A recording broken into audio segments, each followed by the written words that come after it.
Hello friends, स्वागत है आपका हमारे YouTube channel MP sky academy में। आज के इस वीडियो में हम पाठ योजना 7वां देखेंगे। इसका प्रकरण है ऊष्मा। तो इसमें भी आप इसी तरह से विद्यालय का नाम लिखेंगे। स्टार्टिंग में विद्यालय का नाम, जिसमें आपकी टीचिंग लगी है उस विद्यालय का नाम आप लिखेंगे। फिर दिनांक, जिस डेट में आप इस लेसन प्लान को पढ़ाएंगे वो डेट रहेगा। जिस क्लास में पढ़ाएंगे वो क्लास, और जितने टाइम तक पढ़ाएंगे वो टाइम लिखेंगे। जिस घंटी में आप पढ़ाने जाएंगे वो चक्र। फिर विषय, अगर उप विषय लिखना चाहें तो भौतिकी विज्ञान आप उप विषय में लिखेंगे। फिर उसके बाद आप प्रकरण लिखते हैं। प्रकरण में ये जो ऊष्मा लिखे हैं इसके लाइन आपको इसके नीचे अंडरलाइन जरूर करना है। फिर इसके बाद आता है सामान्य उद्देश्य। सामान्य उद्देश्य जो होता है वो संपूर्ण विषय से संबंधित होता है।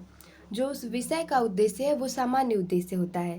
तो पहले लेसन प्लान में आपने जैसे बनाया था, जैसे पहले दूसरे तीसरे में जो सामान्य उद्देश्य आपने लिखा वही सभी लेसन प्लान में आप लिखेंगे। लेसन प्लान में आप सामान्य उद्देश्य लगभग 7-8 या फिर 10 तक लिख सकते हैं। जैसे कि इसमें दिया गया है सामान्य उद्देश्य, ये 8 सामान्य उद्देश्य इसमें लिखा गया है और ये पूरे विषय से संबंधित होगा, संपूर्ण विषय से। इसके बाद आता है विशिष्ट उद्देश्य। विशिष्ट उद्देश्य जो होता है वो प्रकरण विशेष से संबंधित होता है। जैसे कि आप इसमें प्रकरण पढ़ा रहे हैं ऊर्जा, तो ऊर्जा को पढ़ने के बाद बच्चों को जो चीज़ें समझ में आएंगी, जिन चीज़ों को वो जान पाएंगे, उसके बाद उनके व्यवहार में जो परिवर्तन आएगा वो सभी आप विशिष्ट उद्देश्य में लिखते हैं। विशिष्ट उद्देश्य भी कुछ उसके टाइप होते हैं। जैसे पहला है ज्ञानात्मक उद्देश्य। इसमें बच्चे अर्थ परिभाषा बताना जान लेते हैं और चीज़ों को एज इट इज़ वो जान लेते हैं। और बोधात्मक उद्देश्य जो होता है इसमें उनके अंदर एक समझ विकसित होती है, जिससे वे अंतर करना, तुलना करना, वर्गीकरण करना, ये सभी चीज़ें जान लेते हैं। उसके बाद होता है अनुप्रयोगात्मक उद्देश्य। इसमें वो महत्व को समझ पाते हैं, वो मूल्यांकन कर पाएंगे। बच्चे व्याख्या करना जान लेते हैं, वाद विवाद कर सकते हैं, उसे चार्ट पर प्रदर्शित कर सकते हैं। अगर वो कोई मॉडल बनाना है तो मॉडल बना सकते हैं। इस तरीके से वो अनुप्रयोगात्मक उद्देश्य में आता है। उसके बाद आता है सहायक सामग्री। सहायक सामग्री सहायक सामग्री में वो चीज़ें आप लिखते हैं जो आप पढ़ाने जा रहे हैं तो यूज आएंगी, जिन चीज़ों का यूज करेंगे आप सहायक सामग्री के तौर पे, वो चीज़ें इसमें लिखते हैं। जैसे आप पढ़ाने जा रहे हैं तो चार्ट पेपर अगर लेकर के जाते हैं, उस पर कुछ बना करके लपेट श्याम पट्ट ले जाते हैं या फिर पॉइंटर लेके जाते हैं। और प्रस्तावना प्रश्न में आप अगर कुछ ऐसी चीज़ों का यूज कर रहे हैं, जैसे इसमें प्रस्तावना प्रश्न में लाइटर का यूज किया गया है, तो फिर लाइटर का यूज करते हैं। इन सब ऐसी चीज़ें जो आपको हेल्प करेंगी बच्चों को चीज़ें समझाने के लिए, तो आप सहायक सामग्री में उन्हें लिखते हैं। पूर्व ज्ञान यानी कि प्रीवियस नॉलेज, जो पहले से आप पढ़ाए हैं बच्चों को या फिर बच्चों को जो चीज़ें पता हैं वो इसमें लिखते हैं। इसके बाद आता है प्रस्तावना प्रश्न। प्रस्तावना प्रश्न में जो चीज़ें ध्यान रखनी चाहिए कि आप 3 से 5 प्रश्न पूछिए और उतने में ही अपना प्रकरण बच्चों से निकलवा लीजिए। इस तरह से क्रम संख्या जो है, छात्राध्यापिका है, आप छात्राध्यापक हैं तो छात्राध्यापक लिखिएगा। और प्रस्तावना प्रश्न में आप जो भी प्रश्न पूछेंगे वो पूर्व ज्ञान जो बच्चों का है उस पर आधारित रहना चाहिए। और जितने भी प्रश्न पूछेंगे वो जिग जैग मोशन में होने चाहिए। जैसे पहला प्रश्न पूछा गया है, लाइटर दिखाते हुए बच्चों यह क्या है, तो बच्चे बता रहे हैं कि ये लाइटर है। अब आपको दूसरा प्रश्न इसी आंसर से शुरू करना है। ये आंसर जो है आपके प्रश्न में आना चाहिए। लाइटर का प्रयोग किस लिए किया जाता है? आग जलाने के लिए। अब यहाँ आग जलाने के लिए आपको इसमें आग जरूर पूछना है तीसरे प्रश्न में। तो आग से आपने प्रश्न शुरू किया, ये होता है जिग जैग मोशन। इस तरह से पूछना है तो फिर इस तरह से चलना चाहिए जिग जैग में। इसके बाद जब आपका प्रकरण निकल जाता है तो आप उद्देश्य कथन करते हैं।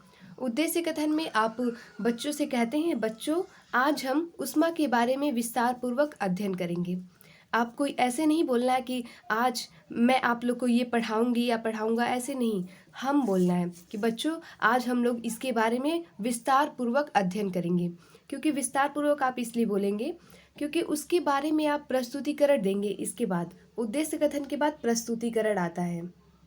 प्रस्तुतिकरण जो होता है उसमें आप जो आप पढ़ाने जा रहे हैं प्रकरण, उसे कुछ टॉपिक्स में यानी शिक्षण बिंदु, जैसे ये शिक्षण बिंदु पहला लिखा है ऊष्मा तथा इसका मात्रक, तो कुछ शिक्षण बिंदुओं में आप उसे विभाजित कर लेते हैं और इस तरीके से आप उनकी व्याख्या करते जाते हैं। अगर बच्चों को नहीं समझ में आता है तो उसका स्पष्टीकरण भी देते हैं और जो भी चीज़ें इम्पॉर्टेंट होती हैं उन्हें आप बोर्ड पर लिखते हैं, वो श्यामपट्ट कार्य कहें और बाद में आप श्यामपट्ट सारांश लिखते हैं। तो इस तरीके से आप उनके बारे में लिखते जाएंगे। फिर आता है दूसरा, जैसे यहाँ पे दूसरा जो शिक्षण बिंदु है ऊष्मा का मापन तथा निर्भरता, इसके बारे में आप बच्चों को बताएंगे और आपको ये लाइन खाली नहीं छोड़ना है, यहाँ पे लिखते रहना है छात्र क्रिया में छात्र छात्राएं ध्यानपूर्वक सुनेंगे, ये चीज़ें आपको लिखते रहना है। फिर उसके बाद से तीसरा जो शिक्षण बिंदु है वो है ऊष्मा स्थानांतरण की विधि। अब इसके बारे में भी आप बच्चों को बताएंगे कि किस तरह से ऊष्मा स्थानांतरण होता है और उसके बारे में व्याख्या करते हुए स्पष्टीकरण देते हुए बच्चों को बताएंगे। जो ब्लैक बोर्ड पर कुछ वर्क होता है, जो भी इम्पॉर्टेंट चीज़ें होती हैं वो आप श्यामपट्ट पर लिखेंगे भी और इस तरीके से आपको पूरा बना देना है। इसके बाद आता है पुनरावृत्ति प्रश्न। पुनरावृत्ति प्रश्न को आप मूल्यांकन प्रश्न भी कहते हैं। मूल्यांकन प्रश्न ये जो है इसमें आप जैसे कि आप जब लेसन प्लान में प्रस्तुतिकरण देते हैं तो आप बीच बीच में बोधात्मक प्रश्न पूछते हैं। बोधात्मक प्रश्न जैसे यहाँ भी पूछा गया था, प्रस्तुतिकरण का ये पार्ट है। तो प्रस्तुतिकरण में जब आप बोधात्मक प्रश्न पूछते हैं तो वो आप इसलिए पूछते हैं कि बच्चे सही से उन्हें समझ में आ रहा है या नहीं, बच्चे ध्यानपूर्वक सुन रहे हैं कि नहीं, ये सब पता करने के लिए आप उनसे प्रश्न पूछते रहते हैं बीच बीच में। और पुनरावृत्ति प्रश्न जो होता है यानी मूल्यांकन प्रश्न, ये पूरा पाठ जब आप पढ़ा लेते हैं तब पाठ के अंत में आप पूछते हैं पुनरावृत्ति प्रश्न यानी मूल्यांकन प्रश्न। तो इससे अब आप पूरा बच्चों का इवैल्यूएशन करते हैं कि बच्चों को क्या समझ में आया है, कितना वो समझ चुके हैं और कितना उन्होंने आपके द्वारा पढ़ाए गए पाठ को ग्रहण किया है, ये सब पूछते हैं आप मूल्यांकन प्रश्न में। इसमें आप 4 से 5 प्रश्न पूछ सकते हैं। इसके बाद आता है श्यामपट्ट सारांश। आपने जो कुछ भी लिखा है श्यामपट्ट पर वो कैसा रहेगा, तो इस तरीके से आप श्यामपट्ट सारांश ये पूरा बोर्ड पर आप लिखे रहेंगे। इसके बाद आता है निरीक्षण कार्य। निरीक्षण कार्य में आप यही लिखेंगे कि छात्रों को जो श्यामपट्ट पर आप लिखे हैं वो लिखने का निर्देश दे करके छात्राध्यापिका या छात्राध्यापक स्वयं कक्षा का निरीक्षण करें, यानी कि घूम घूम करके सभी बच्चों के पास जा कर के देखेंगे कि सब बच्चे सही से लिख रहे हैं कि नहीं, कहीं वो कोई मात्रात्मक त्रुटि तो नहीं कर रहे हैं। उसके बाद गृह कार्य आता है, जो आप होमवर्क देते हैं पाठ पढ़ाने के बाद, उसी में से आप कुछ होमवर्क देते हैं बच्चों को, तो वो आता है गृह कार्य में। इस तरीके से आप पूरा लेसन प्लान बना सकते हैं। अगर आपको इतिहास या फिर नागरिक शास्त्र का लेसन प्लान चाहिए तो इसी वीडियो के डिस्क्रिप्शन बॉक्स में दिए गए लिंक पर क्लिक कर सकते हैं। Thank you.